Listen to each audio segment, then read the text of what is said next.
Hello दोस्तों, आपके YouTube channel हम सबका जीके जीएस में आपका स्वागत है। चलिए, आज हम उन खबर को पढ़ने जा रहे हैं जो कि कहा गया है कि नेपाल के कौन सा काली गंडक नदी, नेपाल के काली गंडक नदी से दो स्टोन को, लार्जेस्ट स्टोन को निकाल कर अयोध्या लाया जा रहा है, जो कि राम मंदिर में वैसे राम टेम्पल के लिए अयोध्या में जो बन रहा है उसके लिए लाया जा रहा है। तो वही खबर है कि Ayodhya temple Nepal to send two large rock Ram Sita ideal. उसी तरह बोला stone Ram temple likely reach of Ayodhya from Nepal by early February, मतलब फरवरी में पहुंच जाए। तो इन्हीं खबरों को आज हम चलिए पढ़ते हैं। क्या कहा गया है? तो इसमें कहा गया है कि नेपाल से अयोध्या आ रही है शालिग्राम शिलाएं। कहाँ से? नेपाल से। आप देख रहे हैं यह दो गो शिलाएं जो कि बहुत विशाल का, इसमें राम जी का मूर्ति भी है और पूजा पाठ करते हुए आ रहे हैं। तो नेपाल से अयोध्या लाया जा रहा है। अब इसी के बारे में हम शुरू करते हैं। देखो, बोला गया है कि नेपाल कहाँ से? नेपाल से दो शिलाएं शालिग्राम के लिए, मतलब नेपाल की दो शिलाएं, नेपाल से दो शिलाएं, विशाल सा शिलाएं जो अयोध्या के लिए लाया जा रहा है। इनमें श्री राम और माता सीता की मूर्ति बनाई जाएगी। किसकी बनाई जाएगी? श्री राम की और माता सीता की मूर्ति बनाई जाएगी। लेकिन यह जो कहा गया है कि यह शिलाएं जो 6 करोड़ साल पुरानी है। कितने साल पुरानी? 6 करोड़ साल पुरानी है। और लेकिन यह दावा नहीं किया जा सकता कि यह इससे जो मूर्ति बनेगा वह गर्भगृह में रखा जाएगा या परिसर में, कहाँ रखा जाए, इसका अंतिम फैसला जो मंदिर ट्रस्ट के द्वारा लिया जाएगा। उसके बाद बोला है नेपाल में पोखरा स्थित शालिग्राम नदी। तो ये याद रखना है, नेपाल के कौन सा? पोखरा स्थित शालिग्राम नदी जो काली गंडक से यह दोनों शिलाएं जियोलॉजिकल और आर्कियोलॉजिकल विशेषज्ञों के देखरेख में निकाली गई है। तो कहाँ? नेपाल के शालिग्राम नदी जो काली गंडक नदी भी कहलाती है, और किसके द्वारा? जियोलॉजिकल और आर्कियोलॉजिकल के विशेष देखरेख में यह निकाली गई है। कितने साल पुरानी है? 6 करोड़ साल पुरानी बताई जा रही है। और 26 जनवरी की ट्रक में लोड कर पूजा अर्चना करके उसे लाया जा रहा है और अयोध्या में मार्ग होते हुए शिलाओं को ट्रक से मार्ग करते हुए अयोध्या भेजा जा रहा है। और रास्ते में इन शिलाओं का दर्शन और स्वागत के लिए भी लोग जुट रहे हैं।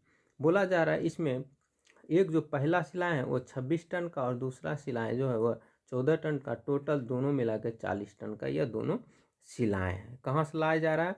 शालिग्राम नदी, काली गंडक नदी के नाम से भी जाना जाता है। कब? 26 तारीख को इसको लोड किया गया था। तो आप देख सकते हैं इसे अच्छी तरीके से गाड़ी पर लोड है और सभी भक्त लोग क्या कर रहे हैं? उसकी पूजा अर्चना कर रहे हैं। उसके बाद आइए इसके कुछ विशेष की बात करते हैं। कहा गया है इसमें नेपाल की शालिग्राम नदी जो भारत में प्रवेश करती है और नारायणी बन जाती है, मतलब नेपाल में शालिग्राम नदी कहलाती है और भारत में यही प्रवेश करती है तो नारायणी बन जाती है, मतलब नारायणी नदी कहलाती है। और सरकार कागजों पर इसका नाम बूढ़ी गंडकी नदी के नाम से भी जाना, मतलब सरकार के कागज पर यह बूढ़ी गंडकी नदी के नाम से जाना जाता है, जो शालिग्राम नदी के काले पत्थर भगवान शालिग्राम के रूप में पूजे जाते हैं। बताया जाता है कि शालिग्राम पत्थर सिर्फ शालिग्राम नदी में ही मिलता है, यानी बूढ़ी गंडक नदी में ही मिलती है, जो दामोदर कुंड से निकलकर बिहार के सोनपुर गंगा नदी में मिलती है। तो पूछ सकता है कि शालिग्राम पत्थर कहाँ मिलता है? शालिग्राम नदी में मिलती है और दामोदर कुंड से निकलकर बिहार के सोनपुर में गंगा नदी में मिल जाती है। यानी कहाँ से निकलती है? दामोदर कुंड से निकलती है और बिहार के सोनपुर में कहाँ? बिहार के सोनपुर में गंगा नदी में यह मिल जाती है। उसके बाद दावा 6 साल पूरा जो बताएं 6 करोड़ साल पुरानी है दोनों शिलाएं। राम मंदिर ट्रस्टी यानी ट्रस्टी कामेश्वर चौधरी चौपाल ने कहा अभी शिलाओं को अयोध्या लाने के लिए कहा गया, मतलब वहाँ के जो ट्रस्टी थे कामेश्वर चौपाल ने वह कहा कि अभी हमको कहा गया है कि अयोध्या लाना है शिलाएं को, और शिलाएं के अयोध्या पहुँचने के बाद ट्रस्ट अपना काम करेगा और शिलाएं अयोध्या में 2 फरवरी को पहुँच जाएगी। जो बताएं ईयरली, मतलब 2 फरवरी को कहाँ पहुँचेगा? अयोध्या पहुँचने वाली है। और शालिग्राम नदी से निकाली गई है दोनों शिलाएं करीब 6 करोड़ साल पुरानी बताई जा रही है। तो कब पहुँचेगा अयोध्या? 2 फरवरी को अयोध्या पहुँचेगा। उसके बाद शिलाएं निकालने से पहले नदी में क्या किया? पूजा पाठ किया गया, जो किसके द्वारा बताया गया? कामेश्वर चौपाल ने यह बताया कि नदी के निकाले गए विशालकाय शिला को धार्मिक अनुष्ठान के साथ क्षमा याचना, नदी से क्षमा याचना की। उसके बाद फिर पूजा किए गए और अयोध्या लाया जा रहा है। नेपाल के पूर्व उप प्रधानमंत्री, मतलब नेपाल के जो था पूर्व उप प्रधानमंत्री जनकपुर के महंत भी आ रहे हैं। कौन कौन आ रहा है? तो पूछ सकता है। नेपाल के पूर्व उप मुख्यमंत्री प्रधानमंत्री और जनकपुर के महंत भी यहाँ इसके साथ साथ आ रहे हैं। कुल इसमें जो है 100 लोग इसके साथ चल रहे हैं, मतलब शिला के साथ कितने लोग? 100 लोग, 100 लोग चल रहे हैं। और विश्राम स्थलों पर उनके ठहरने की व्यवस्था की गई। और केंद्रीय उपाध्यक्ष जीवेश्वर मिश्र और राजेंद्र सिंह पंकज, नेपाल के पूर्व उप प्रधानमंत्री कमलेंद्र निधि, जनकपुर के महंत भी इस यात्रा में अयोध्या तक आएंगे। यात्रा के साथ राम मंदिर ट्रस्ट की सदस्य कामेश्वर चौपाल भी हैं। मतलब कौन कौन है? नेपाल के उप प्रधानमंत्री, जनकपुर के महंत, लगभग इसमें टोटल मिला के 100 आदमी इसके पद यात्रा में शामिल हैं। बताया जा रहा है कि 2 महीने कार सेवक पूरब में रुद्राभिषेक करने आए और नेपाल में सीतामढ़ी के महंत आए थे और उन्हीं के द्वारा यह बताया गया कि शालिग्राम शिलाओं के बारे में जानकारी दी गई थी।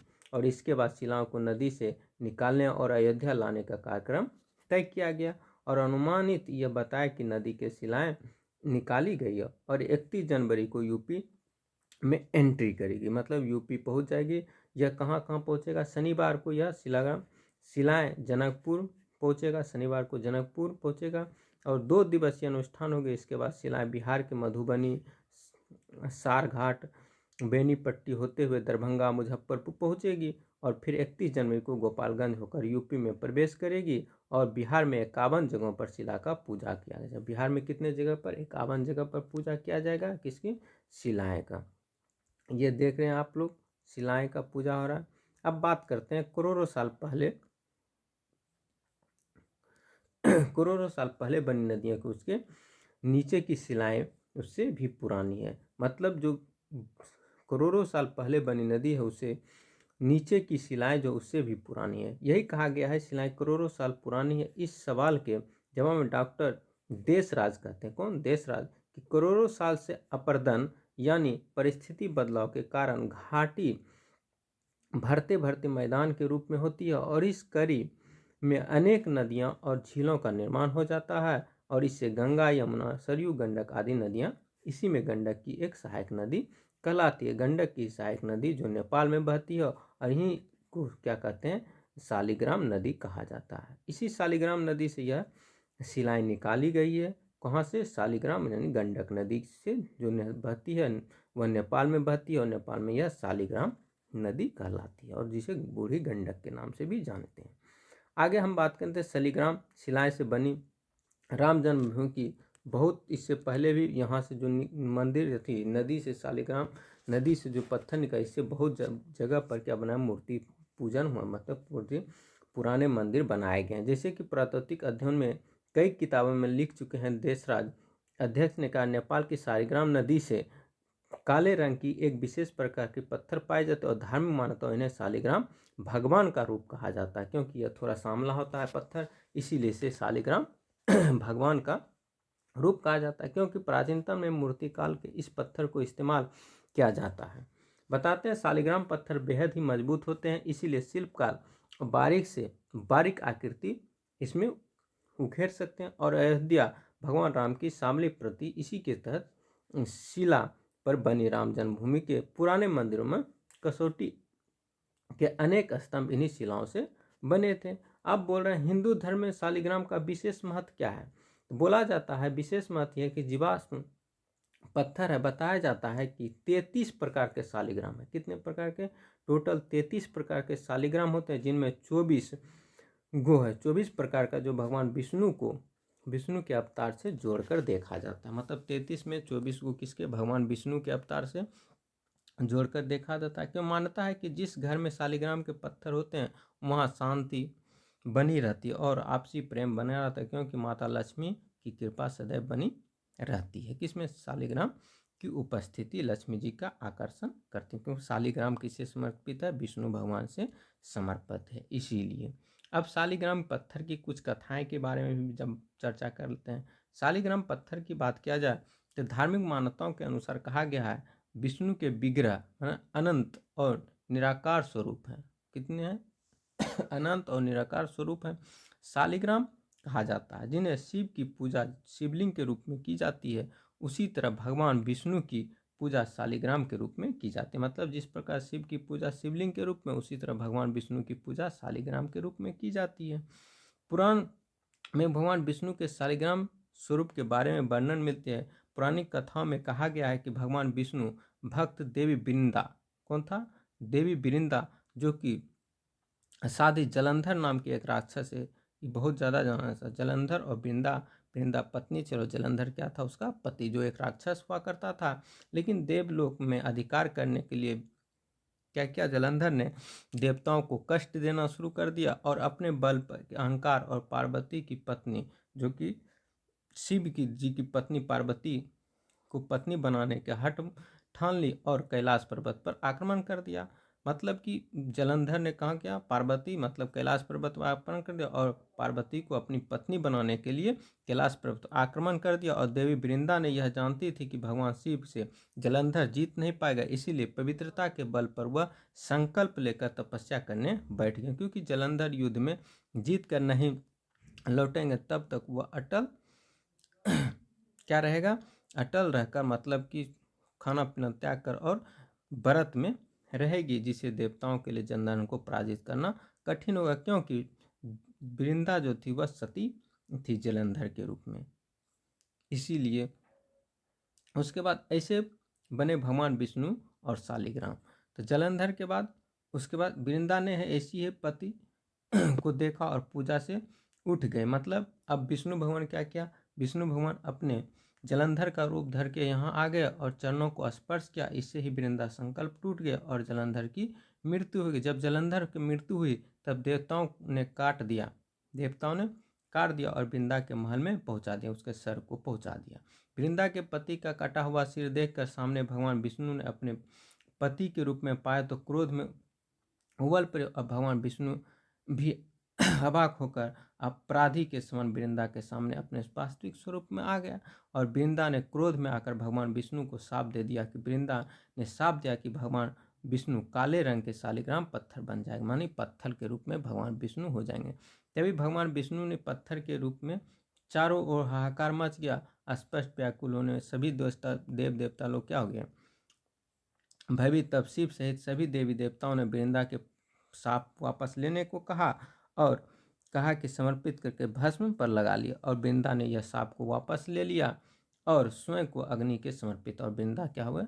जल गए। और भस्म से देवी वृंदा तुलसी के रूप में प्रकट हुए। अब भगवान विष्णु उस समय कहा कि आज से मेरा एक स्वरूप शालिग्राम भी होगा और देवी वृंदा तुलसी के रूप में मेरे माथे पर शोभा पाएगी। इसीलिए शालिग्राम को साक्षात विष्णु का रूप भी कहा जाता है। तो शालिग्राम पत्थर से बनी मूर्ति में भगवान सदैव निवास करते। कौन भगवान निवास करते हैं? विष्णु भगवान, जो कि वृंदा और किससे बताएं? जलंधर के द्वारा किया गया था। तो यह हुआ इसकी कथा। अब कुछ नदियों की बात करें। इसकी गंडक नदी के निवास।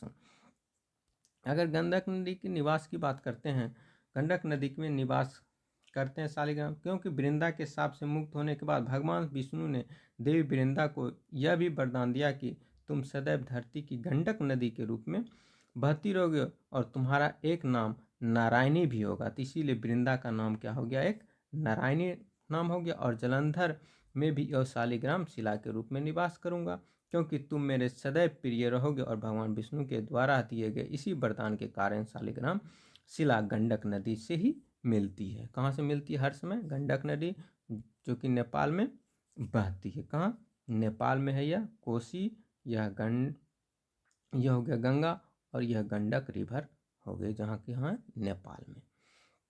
ये हमारे राम जी की इस तरह से बन के तैयार हो जाएंगे। अब कुछ इसके इतिहास के बारे में बात कर लेते हैं। राम जी के अगर इतिहास की बात करें 1528 से अब तक, 1528 से बाबर के सूबेदार मीर कासिम ने अयोध्या में मस्जिद बनवाया था सबसे पहली बार। उसके राम टेम्पल जो बताया, राम टेम्पल 1950 1928 से शुरू हुआ और 1950 में सुप्रीम कोर्ट के द्वारा फिर निर्णय लिया गया। और उसके बाद धीरे धीरे फिर क्या हुआ, 1 अगस्त 2019 को इसका फैसला किया गया सुप्रीम, और 6 अगस्त को सुप्रीम कोर्ट ने इसका निर्णय लिया गया। तो ये सब तो समझाते हैं। अब बताते हैं हमारा 2023 का कैसा होगा। 2023 तो श्री राम जन्मभूमि का लगभग 70% मंदिर पूरा हो चुका है और यह 14 फीट तक बनकर तैयार हो चुका है। परकोटे में मंदिर तेजी से बनाया जा रहा है और मंदिर निर्माण में 3 चरणों में होगा। अगर तैयार हो चुके हैं और परकोटे मंदिर तेजी से बनाए जा रहे हैं, मंदिर निर्माण तक 3 चरणों में होगा। कितने चरण में?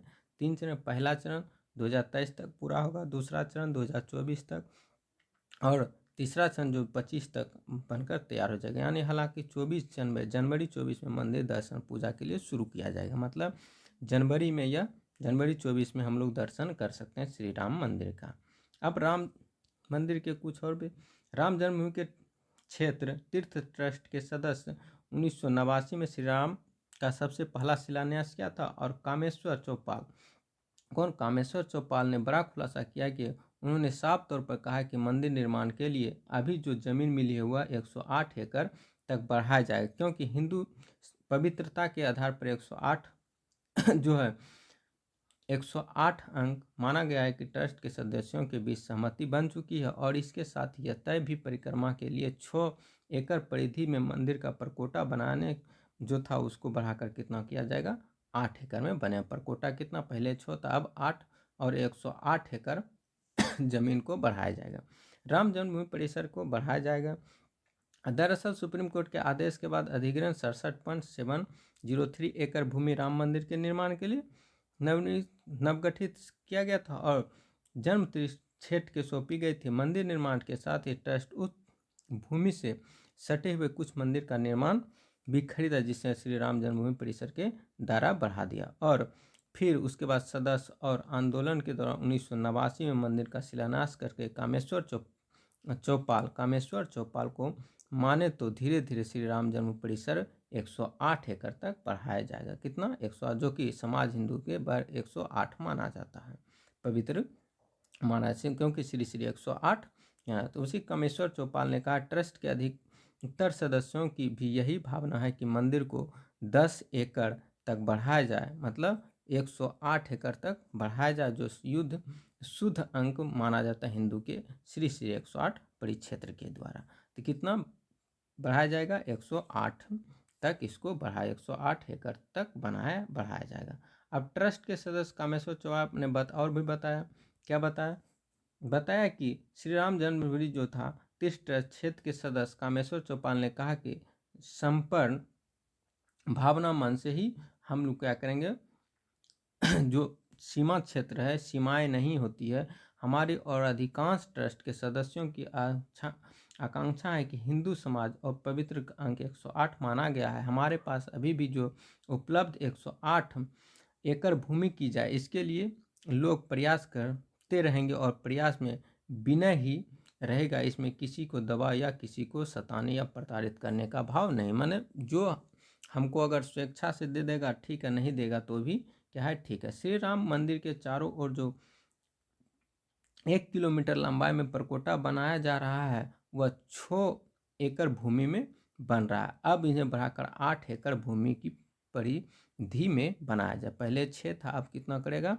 8 एकड़ भूमि। परकोटे की इस परिधि में विध्वंस गणेश जी, माता सीता, जटायु, निषादराज, सबरी सहित रामायण से संबंधित पात्रों को इसमें मंदिर में बनेंगे। और कामेश्वर चौपाल ने कहा कि देश का मनोभाव आए कि भावना के मंदिर में भव्यता होनी चाहिए, मतलब पूरे भव्यता के साथ, मतलब भव्यता के साथ, और संतों के सुझाव में यह सुझाव माना कि मंदिर की लंबाई और ऊंचाई भी कुछ बढ़ाया जाए। क्या किया जाए? बढ़ाया जाए। अब बात करते हैं जो पहला फेज में 30 दिसंबर 2023 को जो कि मंदिर का पहला फ्लोर बनकर तैयार हो जाएगा और यह गर्भगृह समेत 5 मंडप होंगे। इसमें जो बताया जनवरी 24 में मकर संक्रांति में भगवान श्री राम गर्भगृह विराजमान हो जाएंगे और भगवान दर्शन 19 फीट की दूरी से ही हम लोग कर सकेंगे। भगवान के बाल स्वरूप की प्रतिमा मूर्ति होगी और राम मंदिर में रोज 10 घंटे में करीब 2.5 लाख श्रद्धालुओं का दर्शन किया जाएगा। कितने? 10 घंटे में 2.5 लाख श्रद्धालुओं को दर्शन किया जाएगा। सेकेंड फेज में जो बताएं, सेकेंड फेज 30 दिसंबर 24 को होगा। मंदिर का दूसरा और तीसरा फ्लोर बनकर तैयार हो जाएगा।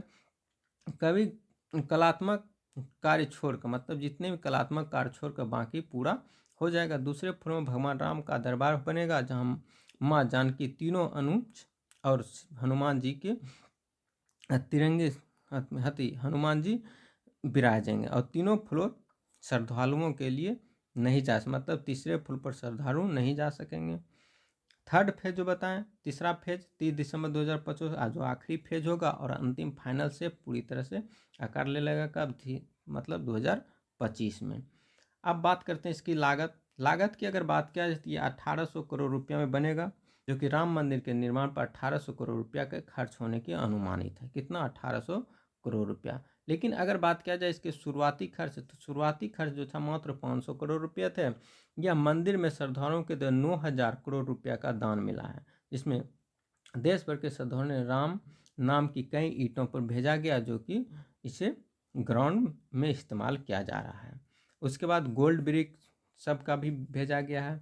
क्या? गोल्ड है, उसके बाद सिल्वर है, इन सभी को भी राम मंदिर के लिए भेजा गया। अगर आप लोगों को यह वीडियो और यह जानकारी अच्छा लगा तो लाइक एंड शेयर और सब्सक्राइब भी जरूर कीजिएगा दोस्तों।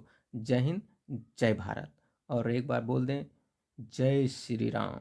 क्या बोलेंगे? जय श्री राम।